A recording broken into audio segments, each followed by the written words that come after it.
Hey, good people. It's Dr. G, host of T.S.O.B with Dr. G, and I've got a question for you. Have you become a T.S.O.B insider yet? I know you're probably like, what is that? But let me tell you, in addition to this podcast, we have got a bunch of wonderful things on the way, special events, partnerships, classes, lots of different things that are coming up that we want to provide to those who are really on the T.S.O.B team. And the only way to get on that team is to join the listserv.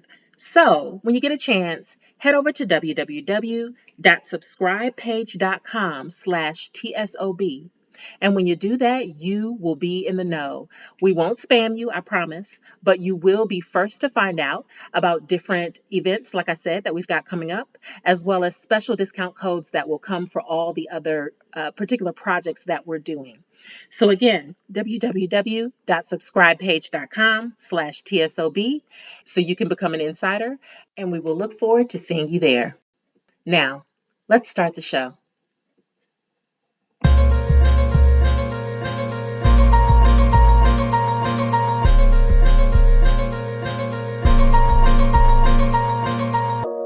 Welcome to T.S.O.B with Dr. G, a podcast featuring intellectual table talk about race and sexuality.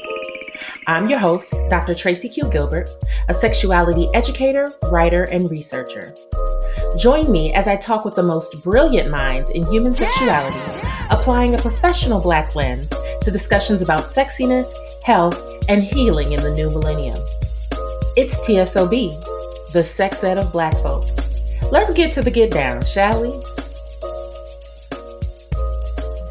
Okay, so hello. I am so excited to be having this conversation that is about to get started. I'm super excited to be talking to the person that I'm with today. Just an amazing person and all around. I feel like the word, I hate using this word, but it's so appropriate. All around badass. Like I just feel like it's just, I hate using badass to talk about just the ways that Black folks really just try to survive and thrive in this society. But I just feel like badass is so appropriate in this conversation. One of the most intelligent people I know. I'm just going to read her bio and then we're going to get into it. I'm speaking of none other than Jennifer Driver, who is just, again, a badass. So I'm going to really quickly read her bio.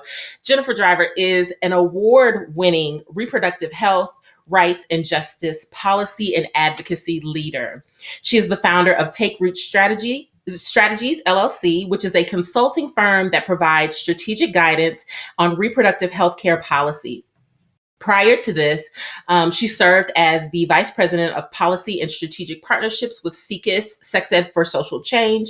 And there is where she provided leadership to drive the organization's federal and state policy and advocacy efforts, and to build cross-movement and intersectional strategic partnerships and collaborations that advance sexual and reproductive freedom for all at the intersection of queer liberation, racial justice, and reproductive justice, which is a long way to say that she basically ran that organization and had it doing all these badass things for the world. Prior to being at SIECUS, Jennifer served as the manager of training and education for Welcoming America, where her work focused on the intersection of immigration, racism, education, health, and policy. But she's also worked with Power to Decide and the Georgia Campaign for Adolescent Power and Potential. And what I really love about Jennifer is that utilizing public health and intersectional frameworks, she focuses much of her work on advocating for the health and well-being of young people, paying particular attention to youth of color, immigrants, youth in care, and LGBTQ communities as she shapes and advances public policy efforts. And so look, she's been everywhere and she's done everything and all the things. So without further ado, welcome to T.S.O.B, Jennifer Driver. Thank you so much for being here. Thank you so much. Thank you so much for having me. Yes. I'm so excited and looking forward to this. I am as well. Let's just start with just, I try to really kind of root and ground my conversations in Blackness. So I just really want to start with just having you share about yourself, any other things like, where you're from, where your people from, and what's your thought? What are you thinking about as it relates to sex and sex ed these days? Sure. So my people are from Alabama, Birmingham, Alabama. Hey. Born and raised. And then, I read Isabel Wilkerson's Warmth of Other Suns. So I've been tracking where they do the Great Migration of where they landed from leaving from Alabama. So we have people in California, Detroit. I'm currently in DC. But I've really enjoyed looking at how my family has, moved and left from the South and gone to other places to find their warmth in other suns. But what am I thinking about in policy right now, or sex education right now? Obviously policy, because that was the first thing that came to my mind. I think we're in a really unique opportunity in sex education where the field has been largely led by white folks, right? Have been the face of it. It doesn't mean that they're the ones that are doing the work, and it doesn't mean that they're the ones that really have been driving a lot of the work on sex ed, but they are the ones that get the visibility and the funding. And so, what I think about sex education right now is I feel a shift going to happen. I hope that's kind of a little bit of optimism on my part. So a shift happening where more folks of color are boldly saying, oh no, y'all have been taking credit for our work for far too long and it stops now. And I'm really optimistic that, that continues to bubble up and funders see that as well. I just see a lot of opportunity for sex ed right now. Awesome. Awesome. Yes. And so you have laid out a lot of the things that I really want to get into in more depth in a minute. But just to back it up a little bit, tell me a little bit about how you got not only into sex ed, but also into sex ed policy, because you're right. Like one of the reasons, and I've already intimated this to you, one of the reasons I wanted you on here to talk about policy is because you're one of the few Black folks I know who are kind of leading the conversation. Not even kind of, you're leading the conversation. And I just think that's remarkable because so many Black folks in our field tend to be more practitioners, and that's important, but it's also important to think about policy too. So tell us a little bit about your story in terms of how you came to that part of the work. Sure. So like I said, I'm from Alabama. I didn't have sex education. I had a white man that told us about HIV from like a driver's ed or health book. He doubled as a driver's ed and health teacher.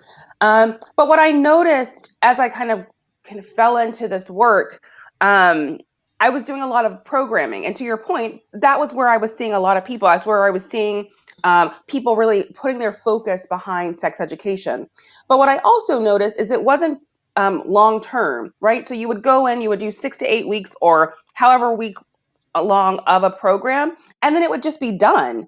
And in my mind, I was like, that can't be all there is. Like, that can't be where it stops. And so one of the school systems that I was working with, this is when I had moved to Atlanta, I was like, well, we don't have a policy on this. You can come and do this, but, once it's done, we don't have a sex ed policy. And so I was saying, well, what do we need to do to get a sex ed policy? Because you're doing these programs and the kids are showing up and they're sitting here for that time period and then it just goes away, right? So it's like, if you do math for a short period of time and then never have it again, how much of it do you actually retain? And so I knew that there needed to be a long-term kind of institutionalizing, for lack of a better word, like there's something where we are continuously doing sex ed. You get it in a grade, you get it in another. And I know that that's what comprehensive sex education is. However, very few folks at the time in 2008 had a policy on comp sex ed. So we were pushing comp sex education, but nobody was talking about how you actually make it happen outside of a program. They weren't doing the kind of the policy aspects of it. And then came the Obama period administration. So I'm not going to wonk out too much, but the Obama funding for sex education, and we were getting all of this money into Georgia. And then once Obama was to leave, then it was just to go away. Like that didn't seem right. And so I started to, get in touch with the folks who were doing policy. I moved to DC. That's where I got my district shirt on. Moved to DC and joined the National Campaign, Now Power to the Side, and they had a whole policy arm, and I was just blown away. I wanted to do that. But when I showed up to all of the meetings, I was the only Black person, Black woman sitting around the table talking about sex ed. And those folks weren't talking about sex ed the way that I knew it, right? They had never been in the community. They they went to the law schools and then came into policy, but never had actually been in community to do sex education. Anyways, I'll wrap this up. But what I noticed is the people who were making the policies didn't look like the communities that I was coming from, didn't look like the facilitators that were delivering the programs. They didn't even know the programs. They were putting in policies that weren't going to really have a lasting effect or would have detrimental impacts on Black and brown folks in communities. And so that's really what drove me. And I continue to stay. I really stayed when there was this white man who sat around the table, and he is still leading some of the sex ed work. But he compared the Congressional Black Caucus to bottom feeders and scavengers. Now I'm sitting here, I'm in the room. So if you say this to me 4 feet away, what do you say when I'm not in the room? Mm-hmm. And people are listening to your language as they shape policy as it relates to sex education. And that, for me, was not okay. Yeah. Absolutely. So your presence is so important and your voice is so important. When you think about your presence in those spaces and you kind of think about the role that you feel like you serve, what would you say your superpower would be, if you will, in those conversations and just in the work that you do? I think a superpower would be the fact that I have both delivered sex education, I have both evaluated sex education programs, and now I do the policy. So I'm coming with a bunch of different lenses to how I approach the work that I do. Whether that was by my choice to do all of those things or not, I still think it's a superpower to have, because very few folks who are doing policy have had all of those positions. And I think it makes me a stronger person, policy person, to have done it. And so I wear that cape very proudly. I think that that's probably my superpower. Yes, I love it too. And I want to add I get really excited about policy, and I hope that my other superpower is that when I talk about policy, other people are like, ooh, tell me more about policy. And that's something, because I want to see more folks of color, Black women doing policy, at least at the sex ed space, in the sex ed space. Yeah. And I appreciate you saying that. And I think you are definitely fulfilling that in terms of getting people excited about policy, because as someone who came into it as a practitioner, I think it is so easy to just kind of focus on who cares about that. I just need to, think about the young folks that I'm serving and making sure they get the information that I'm creating and that they, that they enjoy what we're doing. And I think it's very easy to have tunnel vision about that until you have to think about, well, how do we fund this and how do we keep it going? And who are the folks that are giving out or holding back resources for these things, right? And recognizing like, oh, there is this other arm. And so I'm very clearly biased against the conversation, but I know I'm like, well, if somebody else knows what we need to do, it's going to be Jennifer, and Jennifer's going to tell us how to get together. So I do recognize that is important. So I want to go there then to ask you, what are some of the things that you feel like Black people in particular, but all marginalized folks, but particularly Black folks, kind of miss when it comes to thinking about policy and thinking about maybe even policy in general, but especially with regard to sex ed? What do you think are some of the spots that we're not necessarily privy to that we need to pay more attention to? So I think that question is really interesting, because the way that you framed it, because you said policy in general and then in sex ed. And I think what drives or steers us a little bit away of policy in sex ed is because we've been so frustrated with the general policy overall, right? You either feel let down, you feel you still have struggled with whether or not our voice actually is accounted. And like, if we're putting these people in office and you still don't do what we want you to do. So like, why am I bothering with that? And I think that in itself has an impact on the way that we look at sex education policy, right?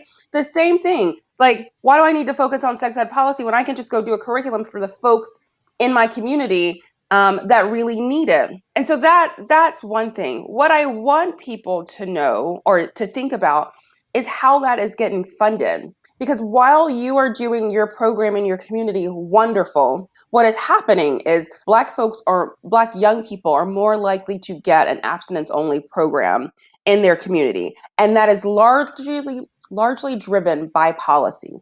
It is largely driven by who's getting the funding and the type of funding that is being allocated both at the state and federal level. And that shapes the type of programs that you're going to be able to go in and do in whether it's community or in school. We know young people spend the majority of their day in a school-based setting. And so if that school is promoting white supremacy in their sex education, if that school is doing an abstinence-only program, that is largely due to policy. And so if you really want to change the type of information that Black folks, folks of color, marginalized folks are getting, you really have to look at the policies that are put into place in order to see a significant change. Yeah, yeah. I think that's such an important point. I know I hear people, especially adults, kind of reflecting on their experience as children and kind of thinking about what they didn't get, and very often missing the connection between policy and that, right? Just kind of thinking, oh, well, it's because they didn't want to do it, or, there wasn't anyone qualified, without knowing that, like, no, there's folks who could do this work, who could be funneling it in, but they are dealing with these blocks that are way bigger, right? And people thinking about, oh, well, when I got sex ed, all I got was this and all I got was that. And it's like, well, yeah, some of it is the individual teacher, but very often it is because they are limited by the structural. Is that also, like, I think we often, so immediately when I was thinking about this, I go to the federal level, but if you just zone down, even at the very micro level, the school boards, right? How many of us actually show up for school board meetings? I don't have children, but how many do we show up for the school board meetings, even in the communities that we live in, just to advocate for those kids in that community for stronger sex? That's policy, And so I think that is really critical. And the reason why you don't have more or stronger sex ed programs is that a lot of school board members are like, I don't want to have to deal with that, right? And so they don't touch it. And so it's when we show up at these school board meetings and say, hold on, no, we have Black students in this school district. Here's what they need to be getting, and you're going to, elected official, make sure that these young people get the best high quality programming that we can give them. I mean, and that comes with a privilege piece too, though. I'm going to acknowledge that. Yeah. Would you mind leaning more into that? Yeah. So, policy in itself also comes with a privilege piece. So I had gone to a school board meeting in St. Louis, or I was testifying or something at a policy hearing in St. Louis. And I was supposed to speak and advocate for why the district needed comprehensive sex education. I was supposed to speak at 4:00 in the afternoon. I didn't speak until 8:00 that night, which meant I had the ability to stay from 4 to 8. How many people actually have that? And that's what they're counting on, though. That is exactly what they're counting on, that people will leave, get tired, frustrated, and go away, and then they don't have to discuss it anymore.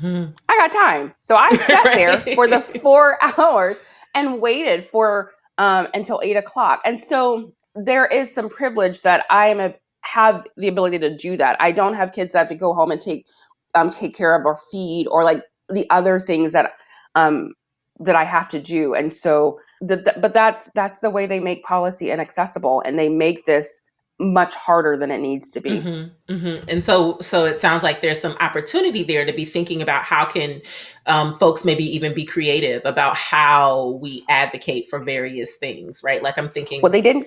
Yeah, go ahead. No, well, I was just thinking about the 60s and how like people, were creative. They organized children and they organized, and I'm not trying That's exactly right. No, you're right. No, you're right. Yeah. And thinking about, okay, then, so what then becomes the need in terms of being able to advance this policy, these sorts of things? They did not count on what happened with COVID, though. So now that COVID is virtually, it made all of these little these meetings virtual, right? And so I can leave my computer up all day, I can cook, take care of my kids, and then come, hey, I'm back. Right. Like, just so you're aware. And so, yes. And so they were like, oh, wait, Mm-hmm. now how do we make it more, Mm-hmm. more challenging? But yeah. Mm-hmm. Yeah, that's such an important point. I think COVID has done, at least I've seen it in the programming level. I think it's just really, it's come with its challenges, obviously, but I think it has really allowed people who are now at home to be able to be more active in what is going on in That's exactly right. in their surroundings. So it's like, yeah, even if I have to work over here on the side, I got this screen up, I'm here for this Zoom meeting, I'm going to get this information. So yeah, I can definitely see that as another opportunity. So I am gonna, in a second, have you share with folks kind of your best practices or thoughts for how they can be more of an advocate and be more involved. But tell me more about Take Root Strategies. So I know this is a fairly new initiative for you, but I'm very excited to hear about it. Let folks know what is that and how you help people do this work.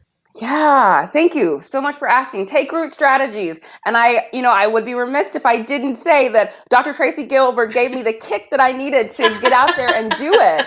And so I say that to everyone when I talk about Take Root. But what I really thought about and kind of shaping Take Root was like where policy takes hold and like what is needed for life to be, to continue, right? You water the roots. I'm going to get better at articulating what that analogy. But I really like that that policy really kind of grounds us, and it's very similar to kind of how the root grounds a tree or the flower. And so that was kind of what I was thinking there. But what I do, I work anything. So it was not just sex ed, which has been really surprising to me. I've been doing kind of environmental justice work.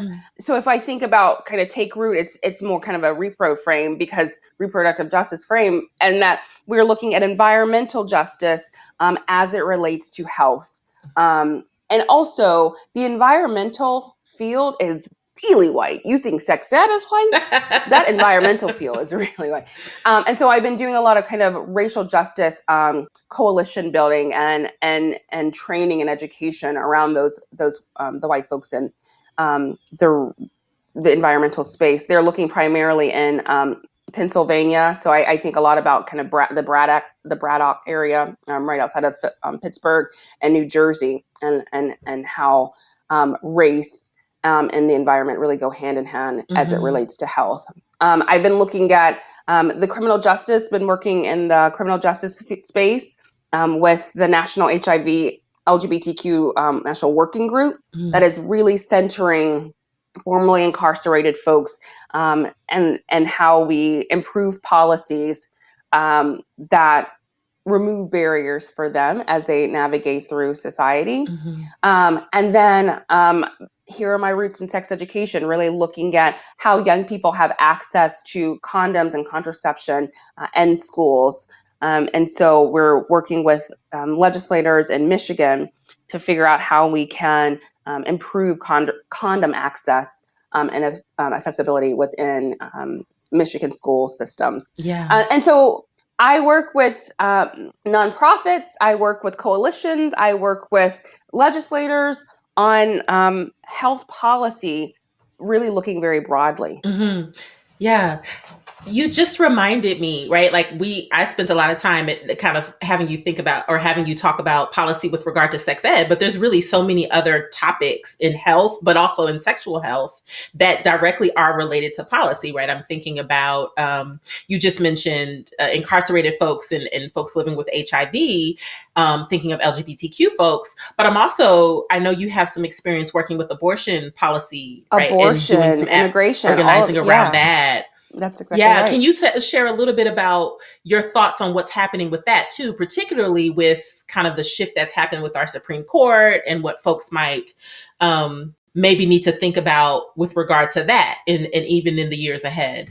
Yeah. So, we paid a lot of attention to the Supreme Court this past November or this year as the occupant of the White House was putting in more justices at the Supreme Court. And so, that was done very strategically because they knew that there would be bans popping up at the state legislature that would see their way to the Supreme Court and eventually lead to overturning the Roe v. Wade statue. And so what's really interesting about this, though, as it relates also to this conversation, is there is a clear line around abortion policies and sex education policies. And very rarely do people make that connection. The same people who are doing those banning of abortion policies are the same ones who are stopping sex education policies in schools. And so they know which angle. They're the same folks that are doing the anti-LGBTQ policies in these states and districts and at the federal level.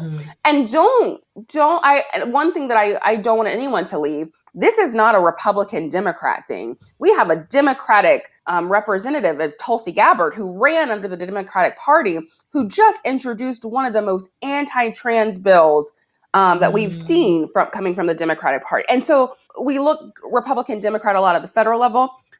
It doesn't matter at the state level. Democrats will introduce some anti information just as much as a Republican will. So if you heard nothing else from me there, make sure that we're looking at who's introducing these pieces of bills and legislation, and we vote them out. But what I'll say is that I am concerned moving forward for sex education policy, LGBTQ policy, and abortion policy in 2021, because I saw the shift of state legislatures and the houses and the chambers that may have shifted or grew on the anti side, and how our Supreme Court is currently laid out, that when these issues go up to the Supreme Court, we have more conservative justices, which then it's concerning to see if they will take them up and shift us in a more conservative direction. And I think this is important. I recognize there may even be some folks who are listening who may think, well, listen, that ain't got nothing to do with me. I don't need an abortion. I feel like folks shouldn't be doing and blah, blah, blah anyway. And also recognizing that this still has grave implications for our community. It's not just abortion. It's the government saying who is worthy of a comprehensive health care. Because you are in poverty, because you have low income, because you may be on Medicaid, it may not even be that. You may be working for the federal government and do not realize that you cannot get certain healthcare services because you have their insurance. And so it's them dictating the type of insurance or the type of services, that you can receive based on what they say is acceptable. So Medicaid, it is because you are low income, whatever, that you have Medicaid. They are saying you are not worthy of making the decision for your body. And it is a controlling of folks who have access, who need Medicaid. Yeah. Woo. Okay.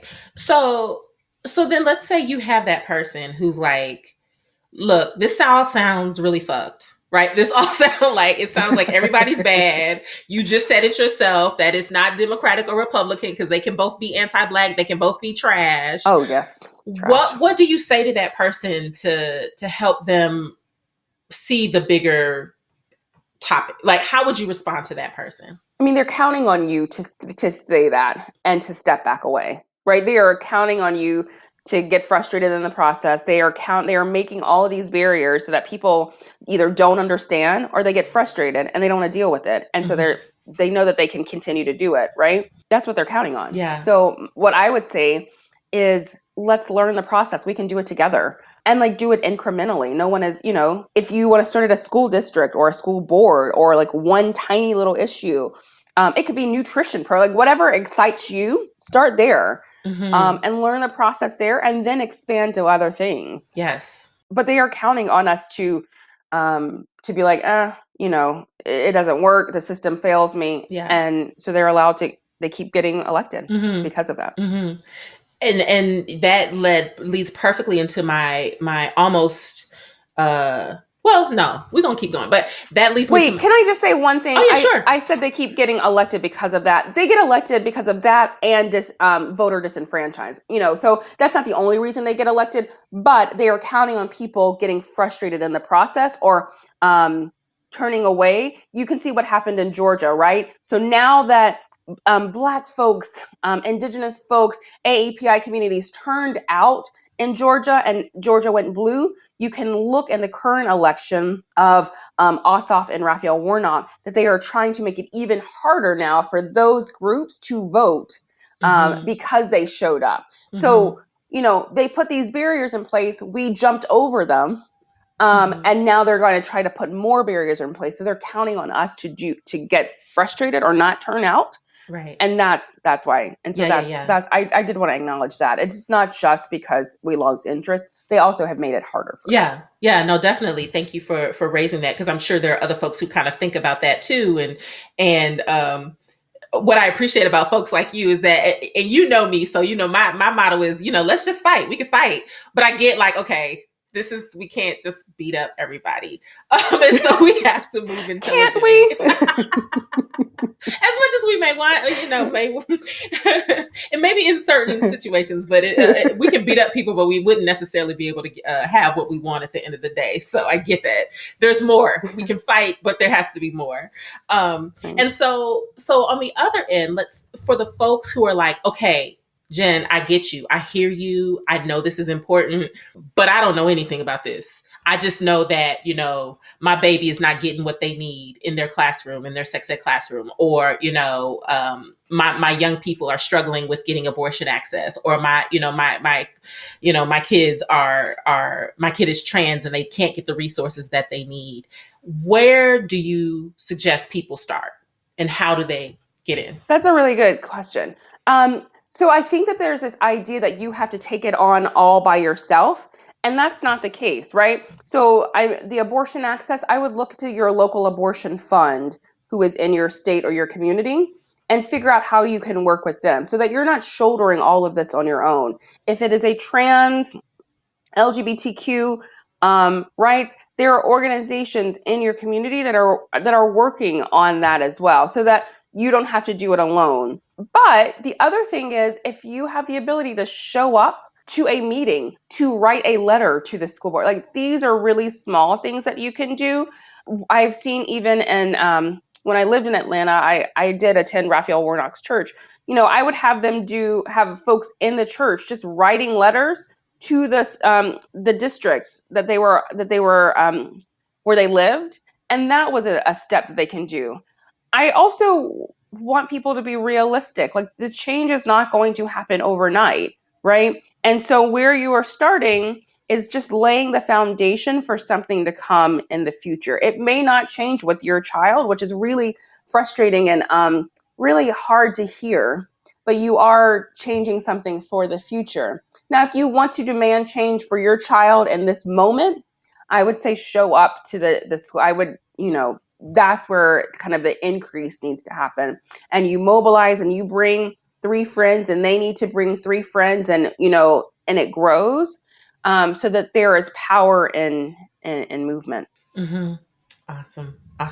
So my last formal question is, how do you see your place in this particular moment in our society, right? Thinking larger in terms of all the changes that have been happening in this season. How do you see your role as a Black sex ed person in our present society, and even in the field, if you want to talk about that? Yeah, I mean, my role has kind of shifted in a couple of different ways, but I still see it as bringing more people into policy and doing the policy, educating those folks as it relates to policy. Like, when I talk to you and I'm like, hey, Tracey, did you know this is happening? And you're like, oh, I didn't really know that policy was happening. Yes, girl, this is what happened. And so being able to be kind of that intermediary between like what's happening, whether it's at the local level on up to folks, and like bringing them along, but also being the loudest voice in the fight, I think is really a role that I have embraced and take on. And reminding the white people around the table that your days where it just looks like white people around this table are up, right? I will, we will make a new table, we will bring some chairs, and we will then see about inviting you to this table. Mm-hmm. And I think we're going to flip this table. Yeah. Tanya Bass had a really great thing on Facebook that I saw yesterday or one of the days about I'm tired of bringing my chair up, squeezing in between people and trying to have them see why I deserve to be at that table. No, I will have this table, bring Dr. Tracy Gilbert, bring all of the folks that have been doing this work for a very long time.